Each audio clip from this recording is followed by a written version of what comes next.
Isso aí, no ar com você, mais um programa Cabeça para Cima, que você está aí assistindo pela Rede Boas Novas de televisão ou também pela internet, né? No site www.boasnovas.tv. Que bom que a gente pode estar com você em qualquer lugar do Brasil e do mundo, porque você nos acessa ou pela TV ou pela internet. E olha que pela internet você nem precisa ficar dentro de casa, né? Pode usar o seu tablet, o seu smartphone e a gente está aí, pertinho de você, lado a lado com você. Que coisa boa!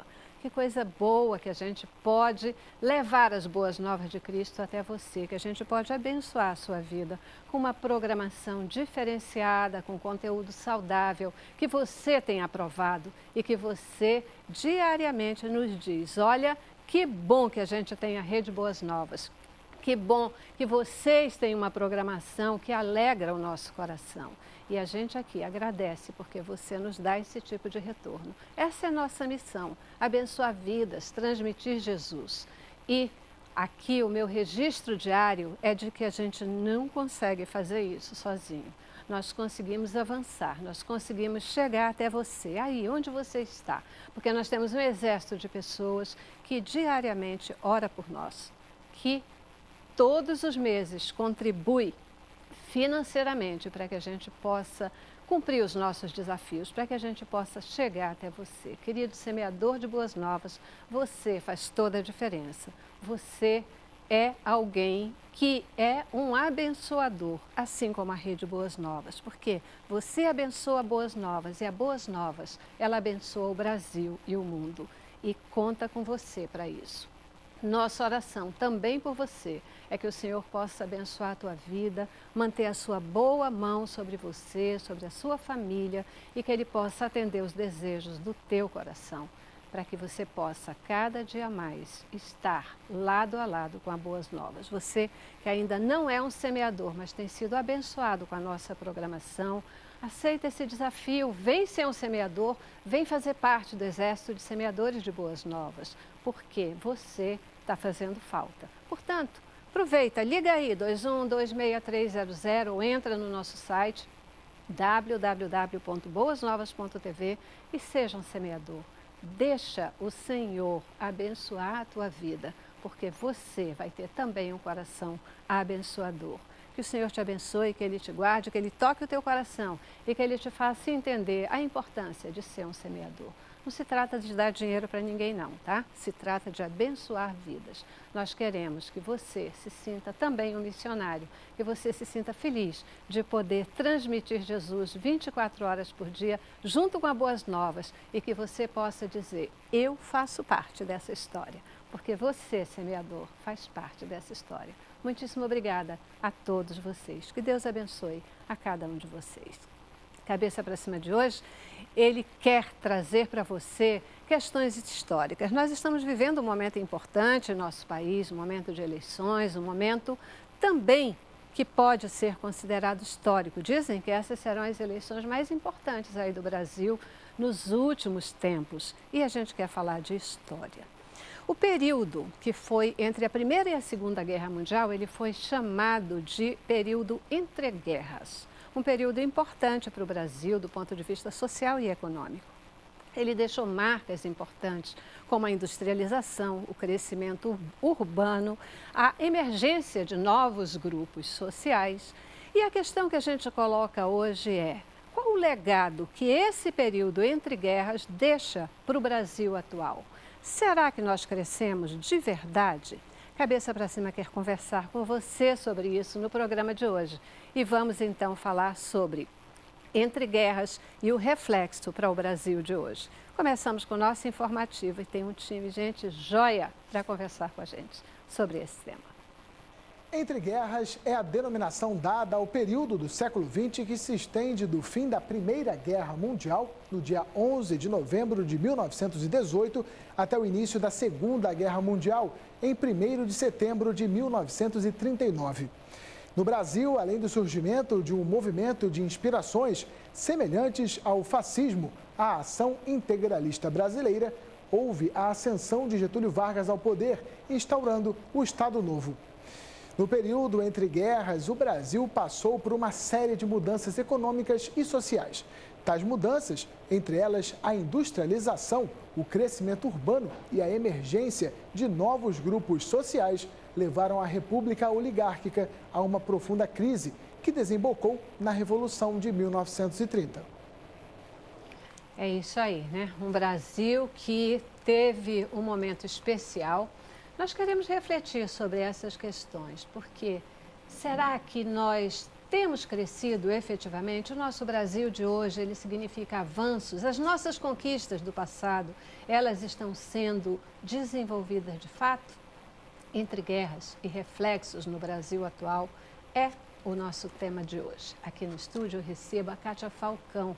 A Kátia é historiadora, ela é mestranda em ideologia política e é também professora do curso de comunicação social da Universidade Salgado de Oliveira. Volta com a gente aqui no Cabeça para Cima. Delícia ter você aqui. Obrigada. Muito obrigada pelo convite mais uma vez. Isso aí. Falar sobre a história do Brasil hoje, hein? Hoje vamos conversar sobre esse desafio, né? Que conversar sobre história e política é algo extremamente necessário, principalmente nesse momento que estamos vivenciando. Verdade. Obrigadão, viu, por você estar aqui com a gente. Também conosco o Fernando da Silva Rodrigues. O Fernando, ele é mestre em História Social, doutor e pós-doutor em História Política, pesquisador e docente de História Militar da Escola Superior de Guerra. E ele é também autor do livro Indesejáveis, Instituição, Pensamento Político e Formação Profissional dos Oficiais do Exército Brasileiro. Muitíssimo obrigada por estar aqui com a gente. Eu que agradeço, Celeste. É um prazer estar aqui com vocês e poder disseminar um pouco de conhecimento que a gente aprende tanto na academia e ter a oportunidade de discutir nesse ambiente bastante agradável. Pois é, né? Assim a queima-roupa. Sem reflexão, prosseguindo. O Brasil tem crescido ou está estagnado? Não, o Brasil tem crescido, sim. O diagnóstico que se tem, desde uma intensificação do processo de desenvolvimento econômico brasileiro a partir dos anos 30, as principais mudanças ocorrem nesse período e até os dias atuais, o Brasil cresceu, sim, e cresceu muito. Diversificou o processo de produção, isso é bem claro, né? Até porque o país que deixa de crescer, ele não está investindo corretamente. Então, acho que o Brasil tem dado respostas, sim, reais a essa questão. Muito bem, vamos entender melhor esse crescimento do Brasil. Gente, completa o nosso time de hoje, com muita alegria aqui, o Mauro Marcos Farias. O Mauro, ele é doutor em História pela UERJ, é também pós-doutor pela UF, professor do Instituto Benjamin Constant, aqui no Rio de Janeiro, e ele é pesquisador de temas referentes à América Latina contemporânea. Só fera aqui hoje, hein? Eita mundo! Obrigadão por estar aqui com a gente. Obrigado pelo convite e a oportunidade de poder ampliar um pouco mais a discussão de alguns conhecimentos que a gente adquire nas universidades, nos ambientes onde a gente pode estar trazendo um pouco da compreensão dos fatos históricos, principalmente desse período, que é um período riquíssimo e muito interessante para compreender o que é hoje o país, diante dos fatos históricos passados. Entre guerras, né? Um período aí entre a Primeira e a Segunda Guerra Mundial, nitidamente um período que faz uma diferença marcante no nosso país, né? Qual foi a participação do Brasil na Primeira Guerra Mundial, hein? Bom, a participação do Brasil, ela, apesar de ser pequena, houve a participação, né? A Marinha Brasileira, ela atuou, apesar de ela mandou uma pequena frota para lutar em costas europeias e africanas. No entanto, uma grande parte dessa frota não conseguiu chegar lá porque foi atingida pela gripe espanhola. Mas houve sim a participação do Brasil com patrulhamento das costas europeias e das costas africanas pela Marinha de Guerra do Brasil. Nós tivemos também o caso da missão médica militar, que atuou na França. Tivemos a participação de alguns oficiais brasileiros que foram à Primeira Guerra Mundial para observar a guerra, a arte da guerra e o armamento que era utilizado na guerra. Então, esses oficiais de observadores passaram a atuar efetivamente no campo de batalha, integrando o corpo de tropa francês.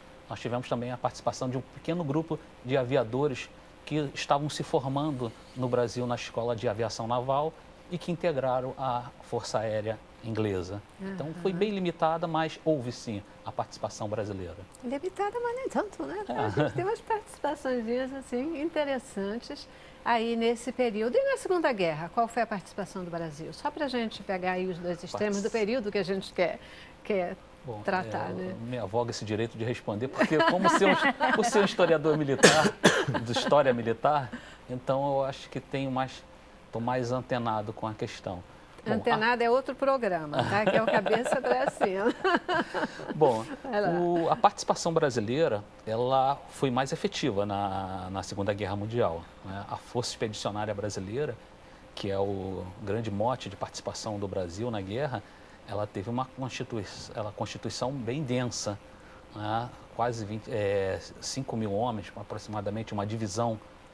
Isso, depois de um longo treinamento no Brasil e na Europa, eles atuaram nos campos de batalha da Itália. Nós tivemos a participação também da aviação brasileira, uma aviação mais robusta também, né? Um grupo de aviação de caças brasileiros que participaram, agora não mais como patrulhamento, mas com ações de combate. E, com certeza, a Força Expedicionária Brasileira é a grande referência nossa nessa Segunda Guerra Mundial. E ali, acho que ao retorno, nós podemos dizer que as Forças Armadas brasileiras têm um antes e depois com a participação desse grupo na Segunda Guerra Mundial. Segunda Guerra, né?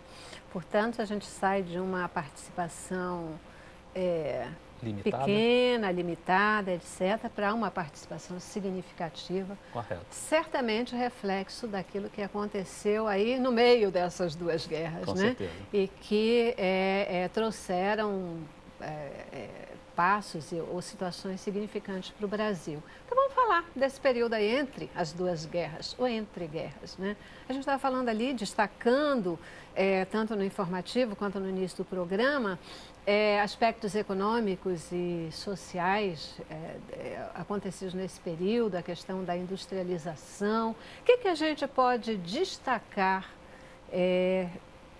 aí nesse período entre guerras que fazem completa diferença para o nosso país?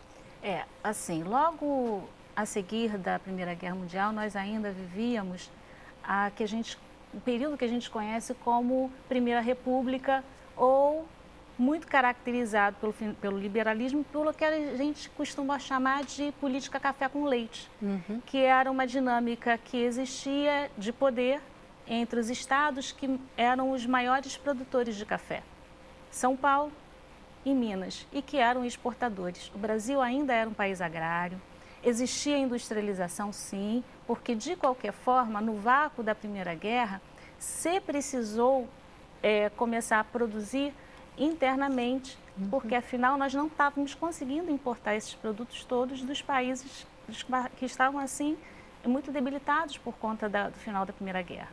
E aí a gente vai assistir um crescimento de uma população urbana, uma sociedade urbana, e você também vai assistir uma série de movimentos sociais que vão estar no Brasil sendo reflexos de coisas que aconteceram no mundo, como, por exemplo, a Revolução Russa, né, Mauro?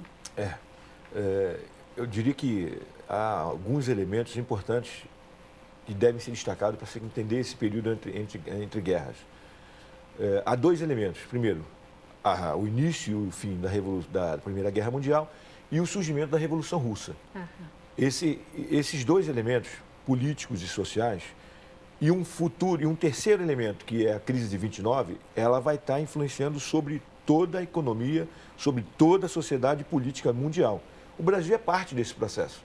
Então nós temos a Primeira Guerra Mundial, que inicia em 14, termina em 18, e ela dá uma nova demonstração de enfrentamentos no mundo. Eles deixam de ser localizados, como era no século XIX. Eles passam a ser mundial, ou seja, envolve vários outros países, envolvendo o interesse econômico, o surgimento e desenvolvimento do imperialismo, do que a gente chama de imperialismo. No desenvolvimento dessa guerra de 14 a 18, explode a Revolução Russa, que já tinha tido um primeiro momento em 1902, que vai até 1905. De 17 em 17 ocorre, ou seja, no momento derradeiro da Primeira Guerra Mundial, ocorre essa Revolução Russa. Esses dois elementos políticos, eles vão estar batendo em todos os países. Pela primeira vez na face da humanidade, do mundo ocidental, você tem a parte explorada de uma sociedade, aqueles elementos que eles passam a ter controle sobre o poder. É o caso da Revolução Russa. Então, esse fato traz preocupações para os segmentos controladores do poder em todas as partes do mundo. Acaba-se a guerra e surge a perspectiva de que aqueles setores explorados, eles podem, de uma certa forma, ter um posicionamento firme. Os futuros governos vão se posicionar em relação a esses dois elementos. A Primeira Guerra, o seu desdobramento e a sua evolução em consequência no Brasil também e em outras partes. E no Brasil, aquela preocupação que a Revolução Russa demonstra, ela traz para o Brasil a preocupação com os movimentos sociais, que a professora Cátia estava dizendo. Ou seja, esses movimentos sociais que se iniciam no século XX, eles agora têm a preocupação de que eles podem, como exemplo da Revolução Russa, darem algo mais para além de uma simples greve local, que eram as greves que ocorriam. Em 22, nós vamos ter a fundação do Partido Comunista Brasileiro.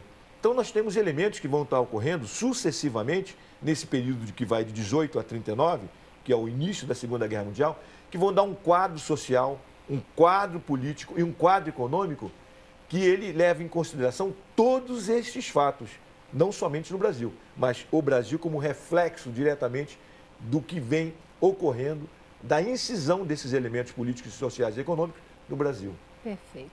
A gente vai já fazer a nossa primeira paradinha, porque a gente tem aqui os intervalos, né, que a gente tem que parar, e volta já já. E eu queria que a gente pudesse entender um pouquinho mais essa questão desses reflexos agora. O que acontece aqui no Brasil? Quais são os movimentos que surgem? Como que o Brasil se movimenta a partir da questão da Revolução Russa? Começamos os nossos partidos políticos, o primeiro partido é o Partido Comunista. O que acontece agora politicamente no Brasil e que vai fazer diferença? A professora estava falando aqui na política café com leite, onde a gente tem, né, os jogos políticos, etc. Eu acho que eu quero entender um pouquinho mais, até para a gente ver se mudou alguma coisa depois. De fato, né? Ou se a gente ainda pode dizer que está na política café com leite. Será? Intervalo, voltamos já já. Cabeça pra cima. Eu quero